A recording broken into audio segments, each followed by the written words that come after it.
because it's such a fucking Scott Cawthon move. It is from the Scott Cawthon Bible and Playbook.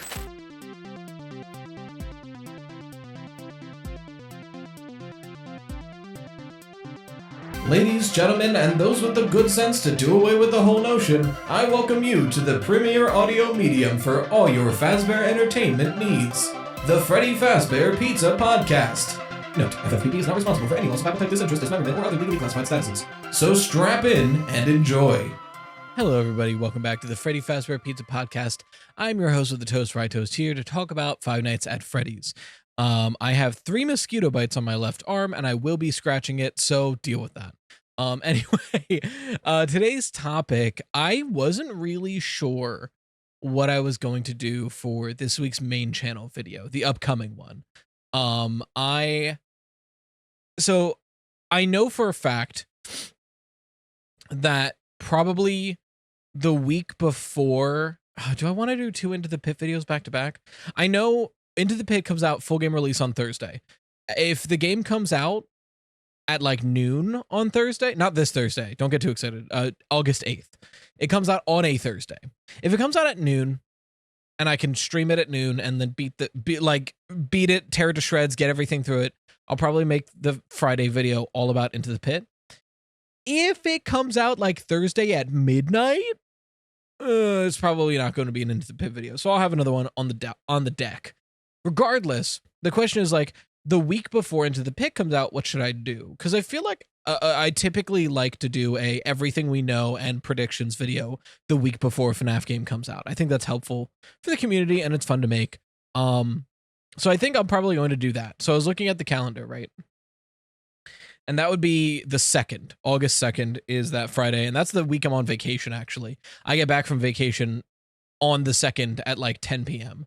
So thank God. I literally, when the first week of August was like announced, we typically go on vacation the first week of August. So when I found out we were going on vacation the last week of July, and then the announcement came out that like the first week of August is the biggest FNAF week in history, I was like, thank God, because there was a non-zero chance. And I'm like, okay, I have to miss vacation because this is the biggest week in my probably entire career. But luckily I don't have to do that. Anyway, the 2nd's probably going to be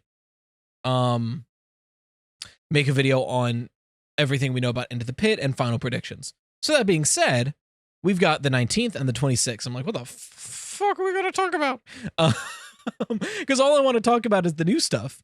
And luckily, when I was trying to space out videos, VIP, the free interactive novel we're getting on the 3rd, I believe, a description was just posted yesterday for the book. And I'm like, wait, that's perfect. I can talk about that.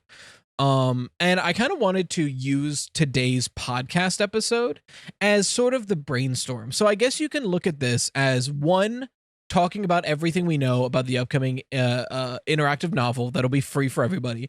But 2, this is kind of going to be a good insight into how a lot of my theory videos get made. I don't know if anyone really cares about that, but I do know there's a lot of people, especially like in the emails that I receive, and a lot of people in my comments who are like, I want to start my own theory channel. How do I go about it? Or like my own FNAF channel, how do I go about it? As far as like starting a YouTube channel, I think there are way better people than me to be asking for that. I would recommend channels like Stream Scheme or Finzar, Finzarr, has really good editing tutorials. Although I haven't checked in like a year, so I assume they're still there. I don't know. And like vidIQ has a pretty good YouTube channel for like tips and stuff like that. Although I think I hope they're not. I remember seeing them say something about AI. So if they're using AI, fuck them. But I know for a fact Stream Scheme doesn't. Finzar, I don't think so. I don't know. I always recommend those 3 channels. I haven't like watched them in like at least a year. Not to say I'm done learning, God no, but it's just a matter of like, I think vidIQ had a video that kind of nailed it on the head, where they had a video that was talking about like advice for every stage of a YouTube channel, right? And it was no subscribers, 10 subscribers, 100, 1,000, 10,000, 50,000, 100,000. And when they got to the 100,000 one, they're like, our advice for you is like, just keep figuring it out. There's not a lot of advice out there for someone where you're at, because at that point you're kind of just on your own. So just figure it out, good luck. So that's where I'm at. So I'm still got a lot to learn, but there's not a lot of advice channels dedicated for that. But anyway, as far as starting a YouTube channel, channels like that is probably going to give way better advice than I ever could. But I know a lot of people are like, what about like writing the script for a theory? And I think an episode like this might be useful to you. Hopefully this is useful to you. I'm not going to have like a Google Doc pulled up and like show you my note-taking process, but to kind of just like the train of thought and the way I'm brainstorming about things. And maybe that can be helpful to anyone looking for advice, I guess. I don't know. It's also just an excuse to ramble about an upcoming book. Because also like there's no correct way to make content about FNAF theories. Everybody does it differently. I know some people don't even take notes or write a script. They just like have an idea and they shoot from the hip, start talking about it, and then edit it together in post. I could never. I'm not. I have like 4 years of improv, but that's for like character acting. I can't just off the dome rip theories and have it be good. That being said, I feel like the most common strategy I've seen is a lot of people will make bullet points and then just kind of talk about those bullet points. I can't do that either. I just realized I have a fan on in the background. Hopefully it's not too distracting. I do need to turn off. I have two. If the audio seems drastically different, I had two filters on OBS I forgot to turn off. I need to turn them off because I in post process my audio. So hopefully it's not too drastic, and hopefully you can't hear the fan, but it's way too hot to have that off. I put it far away, so hopefully it doesn't bother. I fully script each video. I work best with the script when it comes to producing content like this. So for me, I usually my process is I will do what this episode is going to be, which is like brainstorm, come up with ideas, note take a couple that seem important, and then get a Google Doc out and I'll bullet point out a script where I'll be like intro, and then first idea, bullet point, second idea, bullet point. And just a pro tip when you're writing scripts like this, audiences seem to really like it when you kind of build to something. I've noticed, especially in doing these lore videos for the timeline, that they don't perform as well, and I think it's just because they're kind of just like a grocery list and then I leave it there, whereas like I think typically people enjoy a video that builds to something to make it seem more worthwhile, and that's completely natural. So if you're writing a theory video, I think it's really helpful content wise to kind of like build to something, to like have people along for the ride in a sense, where you're like, here's this idea and then here's this idea, and when we put them together we get this idea. Anyway, but yeah, I'll bullet point out my entire script, and then I'll have the bullet point pulled up on my computer, and on a different Google document on my phone I will speech to text, like just say out the script, because I can talk way faster than I can type. And then that way I can type out like a full 2,000, 3,000 word script in like a half hour. Once I've already done the bullet points and the research and everything else. So that's kind of my process in writing these things. And today's podcast is kind of just going to be me brainstorming. So I hope this is something y'all wanted. If not, you can skip to the questions. But thank you for being along for the ride. Anyway, without further ado, VIP. So we had announcements earlier this year of Return to the Pit, and a week before, I believe a week before being the first one, of these two interactive novels, which are choose your own adventure books essentially, but Choose Your Own Adventure, the brand, trademarked the term choose your own adventure when referring to books, which is fucking ridiculous. I just want to say, I loved Choose Your Own Adventure books as a kid, and that them successfully trademarking Choose Your Own Adventure has put such a stain on that series. I don't even want to like look back to that series anymore. That's fucking ridiculous. Anyway, because of that, these are called interactive novels. And we have the description. Oh, I should pull up the descriptions for the other two, shouldn't I? Okay. So we got these announcements earlier in the year, and they're coming out later in the year. The first interactive novel comes out September 3rd. The second one comes out December 24th. And they're like 10 books paperback, $8 on Kindle, which is, I feel like, a pretty average book price. This first one comes out August 3rd, a month before the first official one. This is number 0, technically. It's apparently half the length, and it's a free ebook, which I think is a really smart, and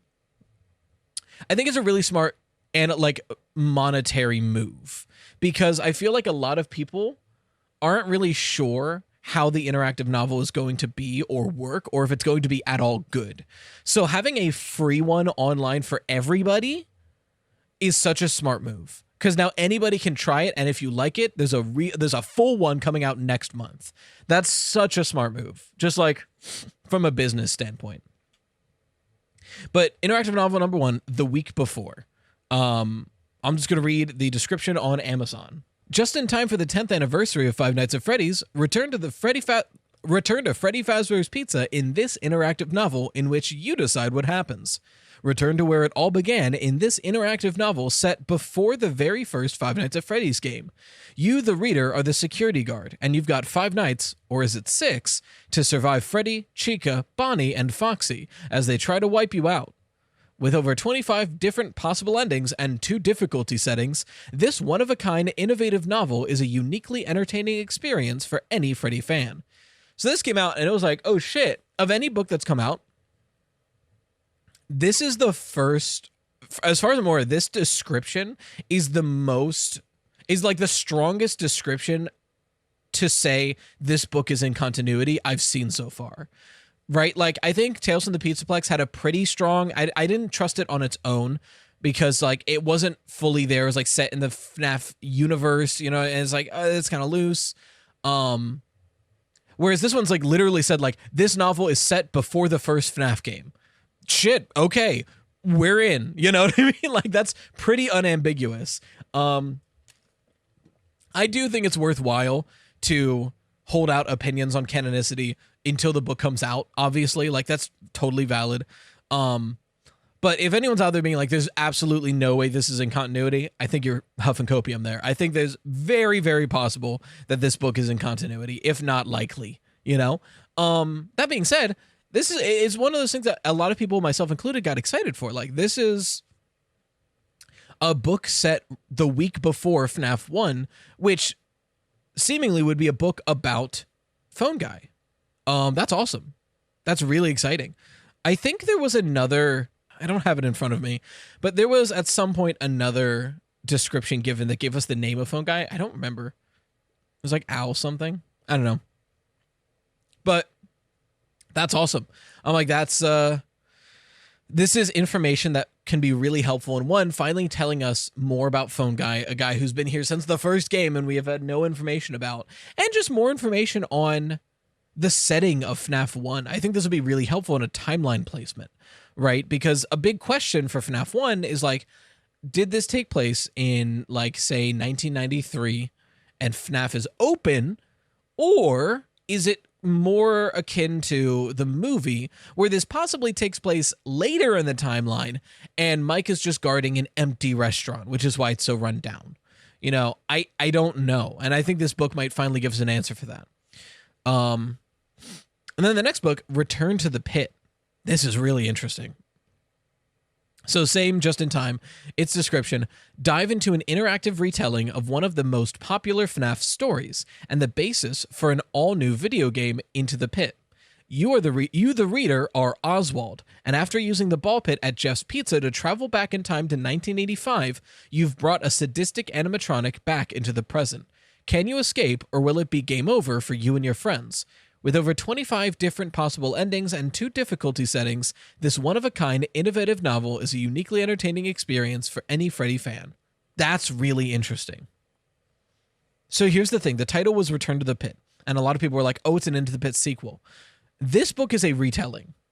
This book, again, if we are to assume the week before is set in the game's timeline, And then Return to the Pit, basis for an all-new video game, meaning, okay, this is also set within the game's timeline. Immediately, the question that a lot of people have was like, okay, so if this Return to the Pit is within the game's continuity, is Into the Pit, which that's a completely valid and reasonable question, right?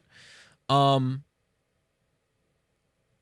answer is we don't know. I think it's completely reasonable to just automatically assume yes. I really do want the game and Return to the Pit to come out before I really stand my ground on an opinion there. Because my big question with it is, if Into the Pit, the Fazbear Frights story, is in continuity, why are they retelling the story again in a different book?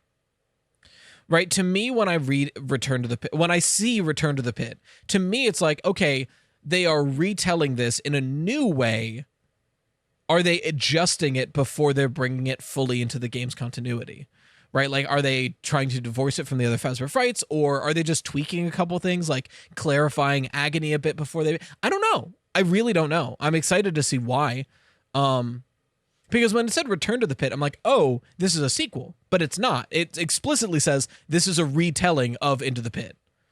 So it's like, okay, why? That being said, before we fully move in and focus onto VIP, it's notable that both of these have over 25 endings and 2 difficulty settings.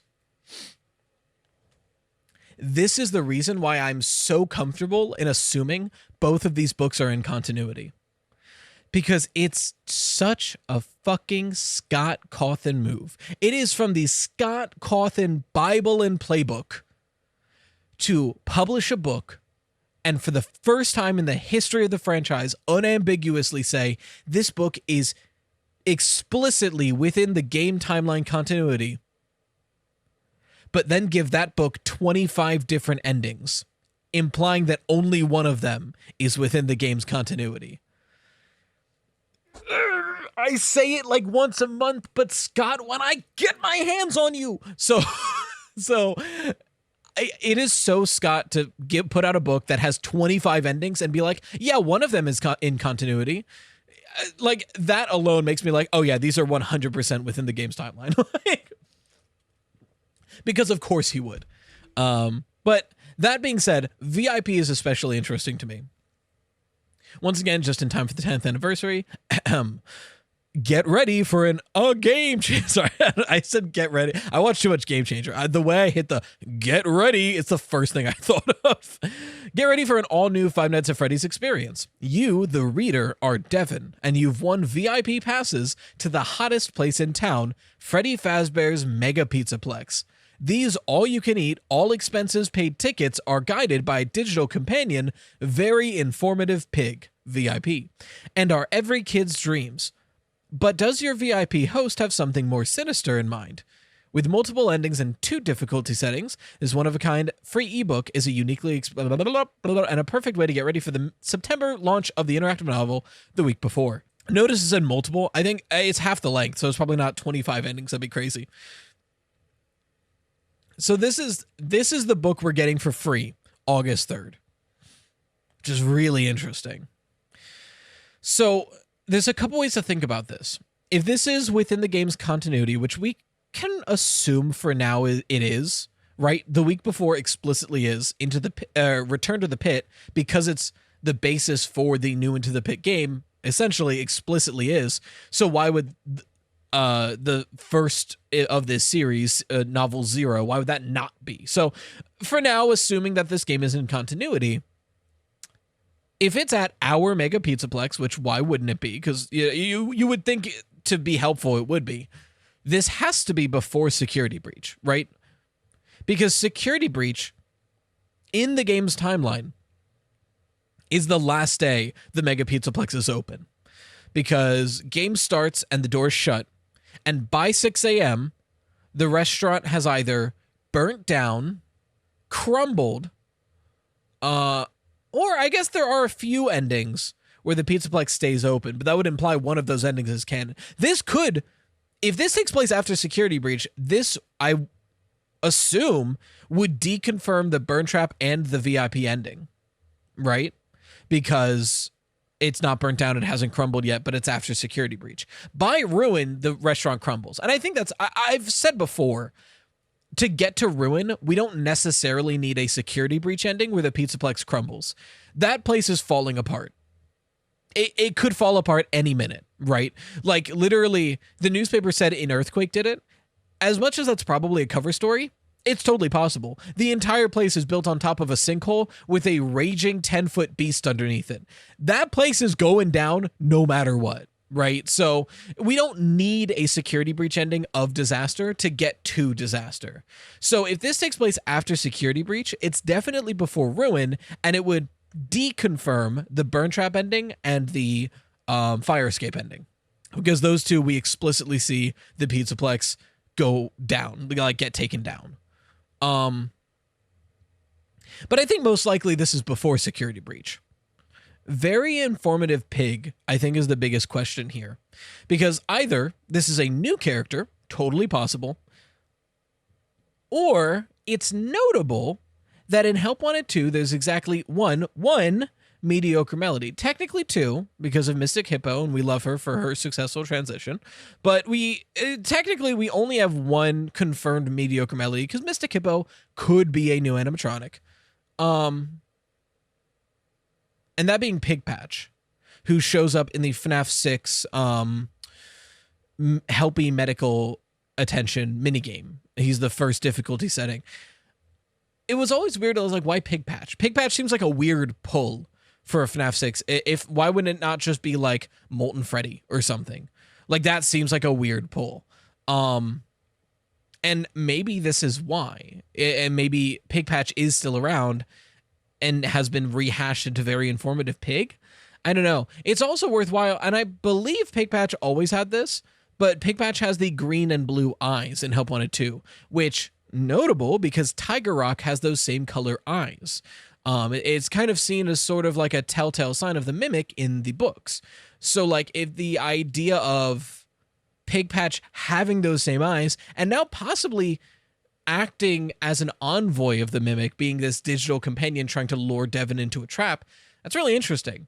Is it going to be Pig Patch? I think probably not, but it's possible and it's worth talking about. As far as what we're going to learn in VIP, I think the most likely option is what Gregory was doing before security breach. Because right now, if you're a fan of the games and you only play the games and you've never read a single FNAF book, you have no idea why Gregory was at security breach. If you've been reading the FNAF books, you have a pretty good idea that he was also a servant to the Mimic. Most likely, it was also serving Glitch Trap, which is like the digital version of the Mimic, essentially, in my opinion. And seemingly, he broke free right at the beginning of security breach. So this would be a perfect opportunity to give a free resource to those FNAF fans who do not want to pay for books, to be like, hey, here's what Gregory was doing. It's online, it's free, anybody can get their hands on it. That's awesome. I think one of the biggest and most reasonable complaints about the FNAF books containing lore is that they are expensive. I mean, books are not cheap. That's like $10 to $15 a book, and there's like 24 books that are lore, that are like have worthwhile lore in them. That's a big expense for games that are like $5 outside of security breach. So putting out a free ebook for anybody that gives some very important information for security breach, I think is one, a wonderful gesture to the community. And also, like I said, it's a very smart business move, so people can see if they actually like these books and not have to risk the purchase later on. That being said, I'm going to try to stream on the 3rd. If not, then definitely on Monday. The 3rd is a Saturday. It's the Saturday after we get back from vacation, so it might be a mess. But I'm definitely going to, at some point, stream myself fully reading VIP, and we can play it together. So keep an eye out for that. Probably be the first stream back after vacation. And speaking of reading books, not to advertise, I've mentioned this before. I'm putting out a 3rd channel because I'm insane. And this 3rd channel is going to be primarily, I said it was going to be primarily compilations of main channel videos. I've since shifted. That is still happening, and that will still go on the third channel. But I think the idea of this channel, I broadened it to just the vibe of relaxing and sleepy time or studying or whatever have you. So as far as I'm planning, the channel will be compilations of main channel videos, edited together full plays of video games. Like if I've streamed a game for like 10 streams, I'll go through, edit out the non-stream segments, make it into like just one long let's play, upload that. Me and Mama Toast, my wife, we're thinking of doing a podcast specifically for that channel of just like us calmly talking about stuff we like or something like that. I'm not sure. But this is I've talked about this on stream. I haven't really talked about it in a video yet. I will also be putting out monthly audiobooks on this third channel of the FNAF books, starting with Fazbear Frights. So like once a month, an hour and a half long audiobook of one of the short stories. It's going to take a while because I'm doing it monthly. And I mean, if it's the best performing type of video on the channel, maybe I'll bump it up to bi-monthly if I can handle that.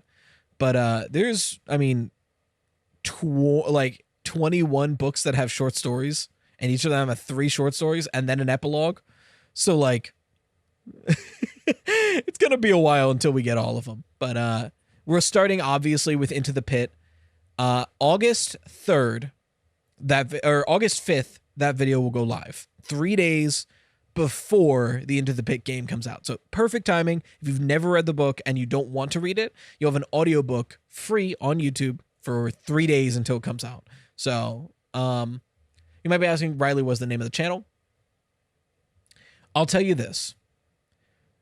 The username, the description, the bio, all of that is set up. The profile picture, the banner, that is set up. There are no videos on that channel. I'm not going to subscribe to it with any of my public channels until it's fully properly announced when its first video goes live. But anyone who can successfully find it, I'll say like the first person outside of the people who know about it that I'm working with, who successfully finds it, I'll give you a shout out or something. I don't know. It's just something fun. It is first 3 letters, RYE. It is a pun on rye toast. That's all I'm telling you. Good luck. It's out there. So yeah, because I had a lot of people suggest putting other content on that third channel, and I'm like, this is actually something that's really fun. And I guess lesser known fact about me, I've always really wanted to be, ever since I was a kid, my like 2 dream jobs were like, I either want to be a game show host or I want to be a voice actor, because I was such a big like anime and cartoon watcher and video game player. I'm like, I want to be a part of this process. And I didn't have the attention span to learn how to draw, and I don't know how to get into a writing job. But I've been like doing stage acting since middle school, and I've always liked acting. So I'm like, I thought my fastest way to be involved in these things that I love was always voice acting. So that I kind of just fell into that rabbit hole. So I see the audiobooks as like a win-win, because I know some people want to know what's in the books but don't want to read them or can't afford them. And also it gives me a great opportunity to practice. So win-win. Anyway, like 3-minute self advertisement over. VIP. So we talked about Pig Patch. We talked about learning more about GGY.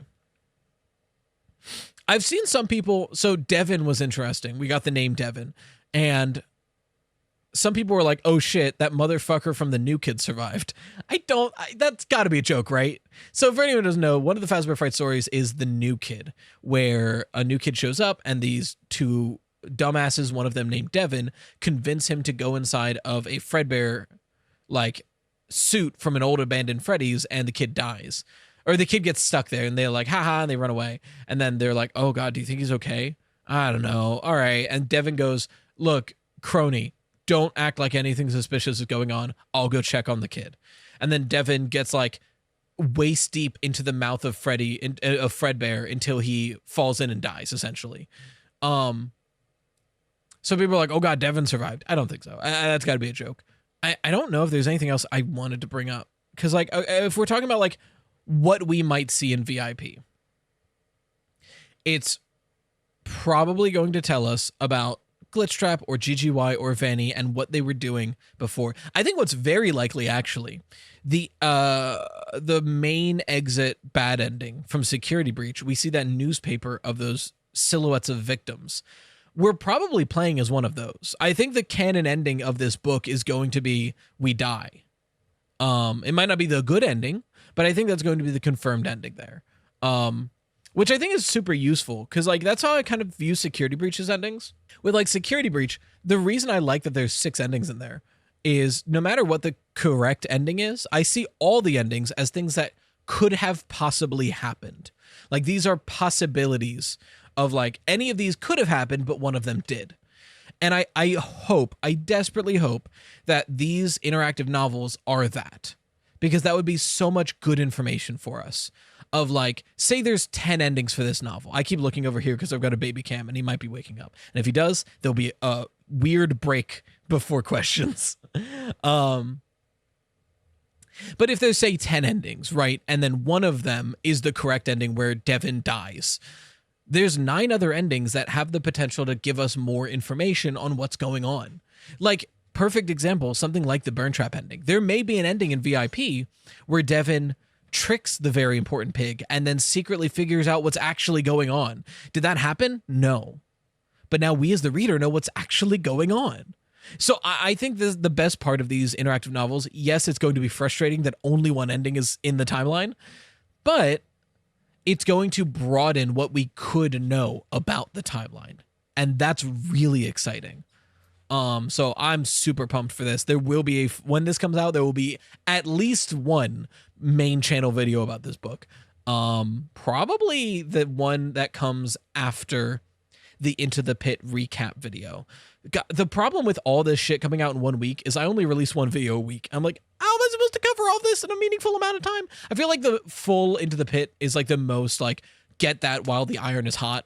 And then the next week I can do the book and then we can start talking about announcements, right? Like, cause then I've got like full game release, full book release. Now we can talk about teasers.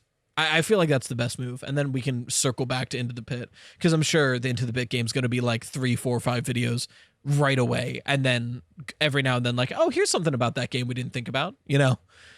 Which is like most FNAF games at this point. Like you saw what I did with Ruin. Ruin came out immediately like, here's everything that happened in Ruin. And then like 4 or 5 videos back to back of like, here's this weird thing about Ruin. And then every now and then like, hey guys, remember Ruin? You know?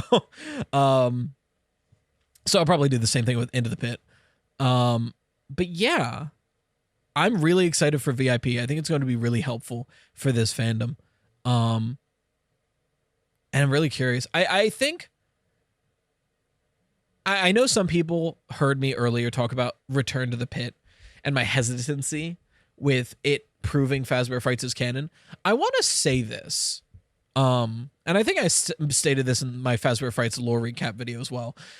I have no problem with Fazbear Frights being in continuity, and ultimately, when I like lay out my timeline, ultimately it doesn't super change if Fazbear Frights is in the continuity. Because like if I look at my timeline, I think the thing that changes the most is Burn Trap is no longer William Afton. But everything else pretty much stays the same.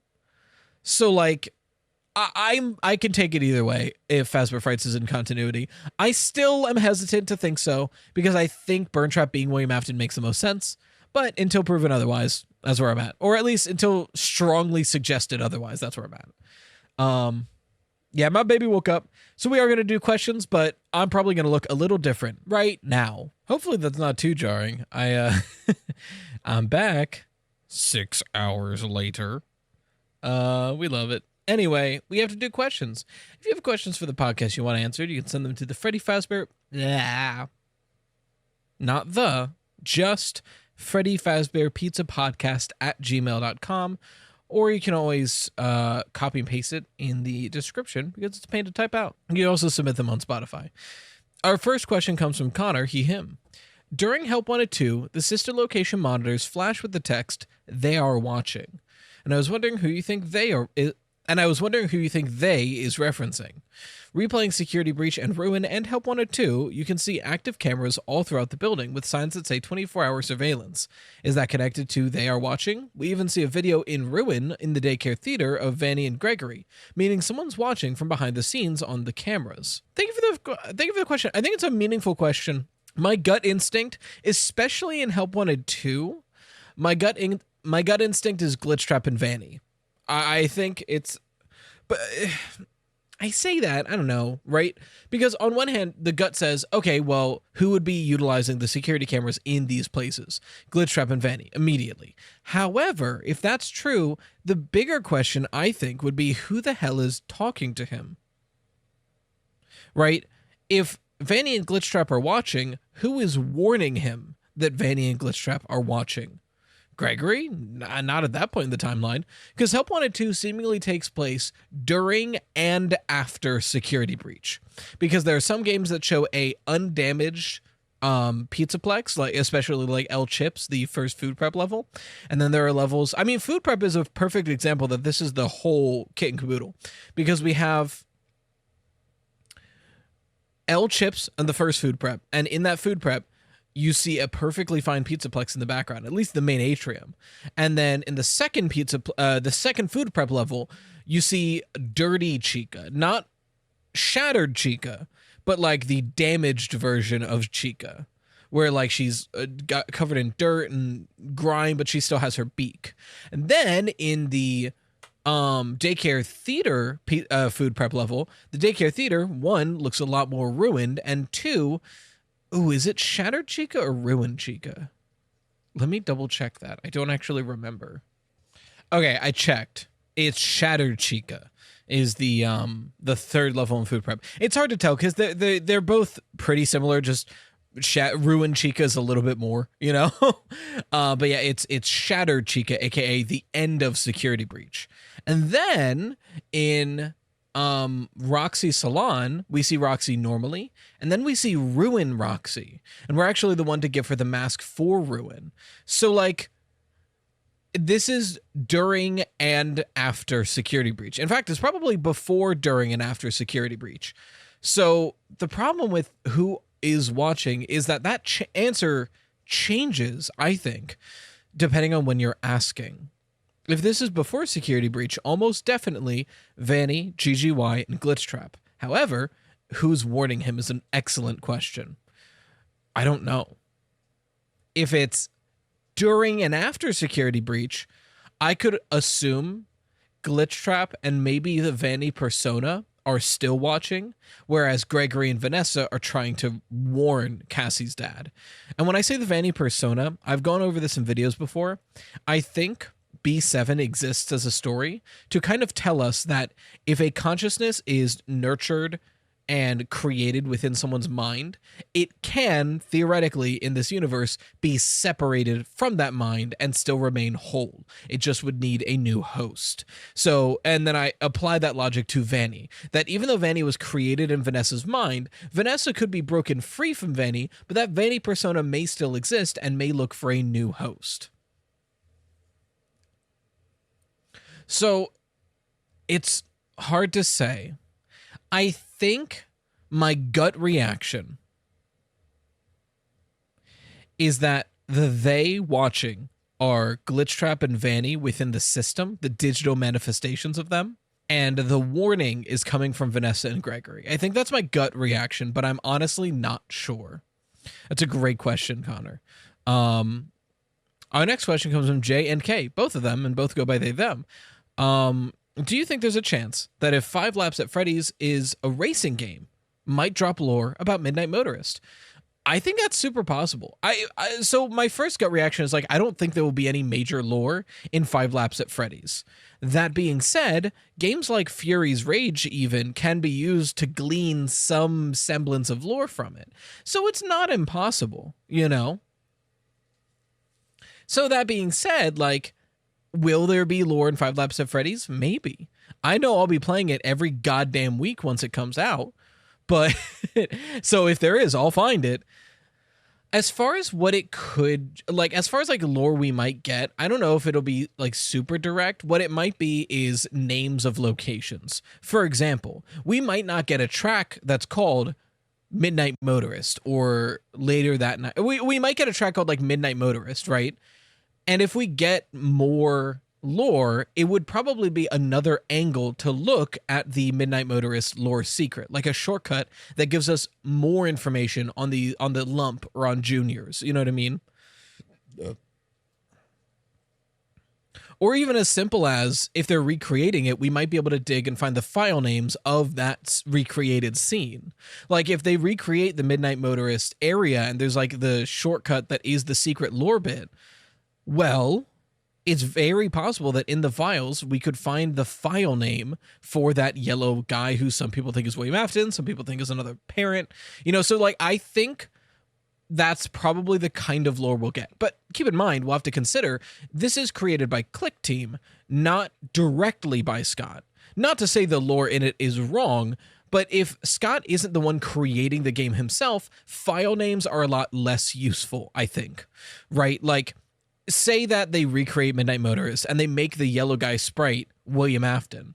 When Scott is working with these teams to make games, he's very hands-on, I'm sure. Just gut reaction, I doubt he's dictating what to name their file systems. You know what I mean? So even if the file's like williamsprite.png, we gotta be cautious about taking that as confirmation. I think a perfect example of that is probably the princess in Security Breach in the Princess Quest, where like originally the file name was Cassidy, and then that blew up everywhere, and they changed it to Princess, which makes me think maybe it wasn't intended. Maybe like whoever created it thought, oh, this is probably Cassidy, and then named the file Cassidy. And then when that came to light and people started talking about it, Scott reached out and said, hey, can you update the game and change that file name? So something like that might happen. We'll have to keep our eyes out. But I think it's possible. I think we'll get some kind of lore in 5 Laps at Freddy's. As long as it's good, though. That's all I care about. Our next question comes from Brian, him. If the Into the Pit game does well enough, what other stories from Fazbear Frights would you like to see get turned into a game from Mega Cat Studios?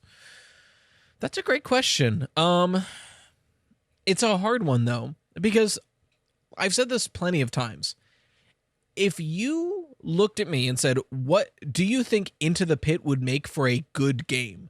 I would have said no before we saw these trailers, because the story Into the Pit doesn't really have a lot of opportunities for a game to happen.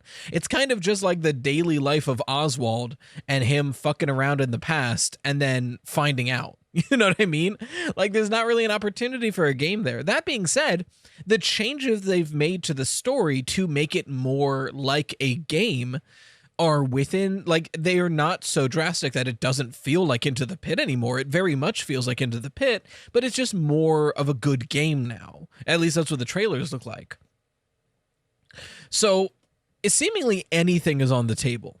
So when in the past, I'm like, I wonder what other books would make for good games. I think that's the wrong way to look at this.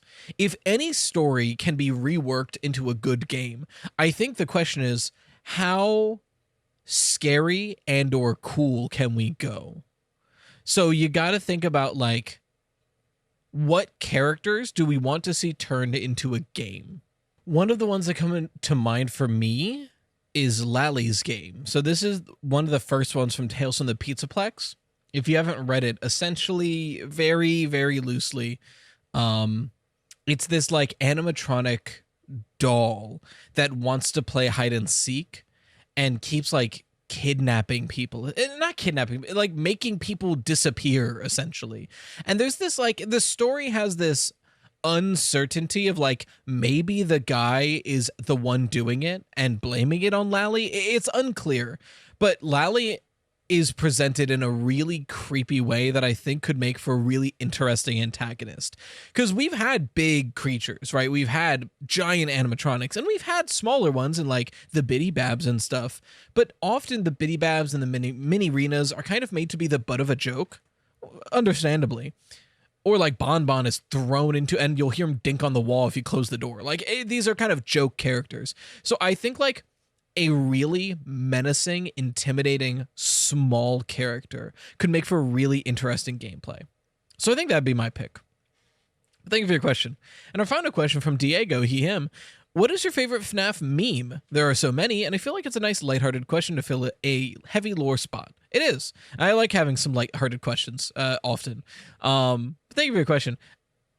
It's hard to say, right? Because there's a lot of really solid memes. I'll tell you what, this might get me flack. My least favorite meme, and this isn't like, it's not my least favorite because I think it's the least funny meme. There are definitely less funny memes. It's my least favorite because I think it's the most overhyped, overused, overrated meme in the entire FNAF community. Don't hate me. Exotic Butters. Y'all motherfuckers thought that was the funniest shit for like 5 years. The amount of times I'll like be playing a game and someone's like, yo, play the Exotic Butters song. No, it's not that funny. It's not. I feel like it's the fucking Smiling Friends episode where it's the board meeting and Glep just spits once and the room full of people just start losing their shit. That's y'all with Exotic Butters. I'm sorry. Like some of the memes are funny. Let me be clear. The original joke of Exotic Butters in Sister Location is funny. Like that's a funny and well-made joke. I think that's really funny. The meme that it became got overdone incredibly quickly and then kept getting done. But as far as like favorite FNAF meme, it's honestly hard to say because I feel like there's not a lot of reusable FNAF memes. I feel like it's more so like jokes that get made, right? It's less that like, oh, this is a funny FNAF meme that's going to keep being made. And it's more so here's an individual meme. I think Coda, the animator, I don't remember if it's just Coda or like Coda A, I think. I'm not sure. But they're incredibly talented and their animations are always so funny. But I almost don't want to diminish their animations as memes. You know what I mean? Not saying it's anything wrong with being a meme, but like I feel like it's more. I think off the dome, the bit of FNAF that makes me laugh the most in Room for One More, specifically the graphic novel, there is a frame where the main character Stanley is having a nightmare about Room for One More is really weird. But he's having a nightmare where he's late for work and then a taxi picks him up and it doesn't take him to work and he's like, hey, we're going the wrong way. And then it turns around and it's Funtime Foxy driving the taxi and then it attacks him and he wakes up. And like conceptually, I see how like that's a weird, surreal nightmare and it could be scary. But there's one frame in that graphic novel where it's Funtime Foxy driving the taxi and then just turns around with a big shit-eating smile. And then there's the jump scare frame. But just that frame of like Funtime Foxy, like, it's so funny to me. I laugh every time I see it. I literally, I was actually got the opportunity to be part of a comic dub very recently for Room for One More. I made a community post. You can find the link. It's on Elementia Studios. And I was in the VC talking with them. I brought up like, this is my favorite fucking FNAF anything because it's so funny. And someone brought up, there's apparently another graphic novel panel. I forget the details of it, but someone else brought up that like there's another even funnier panel because it's just a picture of Bonnie and then there's narration over it. But like the way it's framed is that just that panel, if you crop it like to just Bonnie, the overlapping narration just says, and then dad left or something like that. That's also just out of context, really funny. Yeah, those are probably the two that come to mind. Because I don't know. I don't know. You know, it's probably also overdone, but one of my favorite bits, this isn't really a meme, it's more of a bit. One of my favorite bits in the FNAF community is when we all like pretend to freak the hell out when any word related to FNAF is said. Like you'll be watching a video and someone will be like, yeah, and you know, Regal birds will mimic the calls of old, and then all the comments are just mimic ? Like, I think that's a really funny bit because you can apply that with everything. Like agony, mimic, remnant, like anything like that you can apply to. So it's very funny to me. And I get it is a little overused, but like because it can be any word, it's less directed, I think. But yeah, I guess that's my thoughts on the FNAF meme culture. Thank you for your question, Diego. Once again, if you want your questions answered on the podcast, you can go ahead and send them to Freddy Fazbear Pizza Podcast at gmail.com or copy and paste it from the description because it's a pain to type. You can also submit them via Spotify. There's a Q&A feature somewhere. I don't know where. But thank you for watching the Freddy Fazbear Pizza Podcast, where the pizza abilities are endless. We hope to enjoy your future patronage. Bye-bye for now.